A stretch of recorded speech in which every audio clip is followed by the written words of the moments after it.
Bonjour à tous, David de la société Shopad. Vous m'avez probablement déjà vu en train de taper la balle de golf sur LinkedIn ou même lors d'une précédente vidéo explicative. En tout cas, merci beaucoup de nous rejoindre afin que l'on puisse partager notre expérience autour de l'onboarding à distance.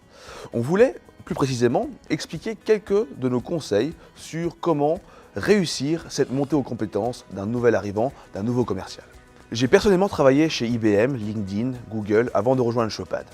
Et si on regarde un peu quels sont les points en commun, quelles sont, je dirais, les grandes lignes conductrices que ces sociétés ont, eh bien tout simplement, elles ont un processus d'onboarding assez standard, assez bien huilé et bien ficelé. Pas nécessaire de devoir attendre que vous avez 100 employés, 200 employés pour pouvoir créer un processus d'onboarding structuré. Alors premier conseil, après avoir investi du temps, de l'argent, des ressources pour identifier et faire signer ce premier candidat, il est très important de ne pas oublier cette phase que l'on appelle la phase de pre-boarding. Lors de cette phase de pre-boarding, demandez potentiellement à vos équipes d'envoyer une vidéo à ce nouvel arrivant afin qu'ils puissent expliquer un peu quel est leur rôle, se présenter, qu'est-ce qu'ils font aussi en dehors de l'entreprise, quels sont les éléments qui sont importants pour eux. Ceci permettra également de contenir l'enthousiasme du nouvel arrivant avant son premier jour et de créer, je dirais, un environnement assez sympathique pour ce nouvel arrivant. Alors, deuxième conseil, après que cette phase de pre-boarding soit effectuée, c'est le jour J.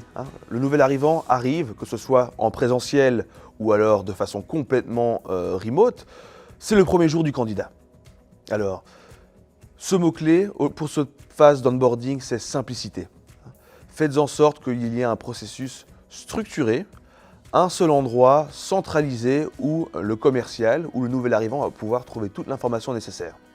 Faites en sorte que dans cet endroit, il y ait la possibilité de trouver bien entendu le contenu nécessaire, également les différentes tâches à effectuer. Et ces tâches doivent être une combinaison de différents éléments. Alors, des exercices, des présentations, des vidéos d'introduction, mais surtout des exercices pratiques. Et encore plus sympa de faire ça dans un environnement sécurisé, contrôlé, afin qu'ils puissent faire des erreurs. Alors, troisième et dernier conseil, voyez ce processus d'onboarding comme un processus vivant. Il ne doit pas rester figé dans le temps. Modifiez-le, faites des itérations, peut-être transformez-le pour différentes personnes, différentes régions, différents segments de votre entreprise, mais faites en sorte que c'est un processus aussi bien pour le commercial que pour les équipes marketing, enablement et je dirais de direction commerciale et d'onboarding, que c'est un processus d'évolution. Et ça prend du temps d'avoir un processus d'onboarding qui est efficace. Alors c'était nos 3 conseils de Shopad pour réussir un onboarding et une montée en compétences successful. Premièrement, simplicité, pre-boarding et finalement, faites en sorte que ce processus reste vivant. C'était David Vincent de la société Shopad. Faites en sorte de passer, si vous avez des questions, sur notre site web www.shopad.com. Merci et à bientôt.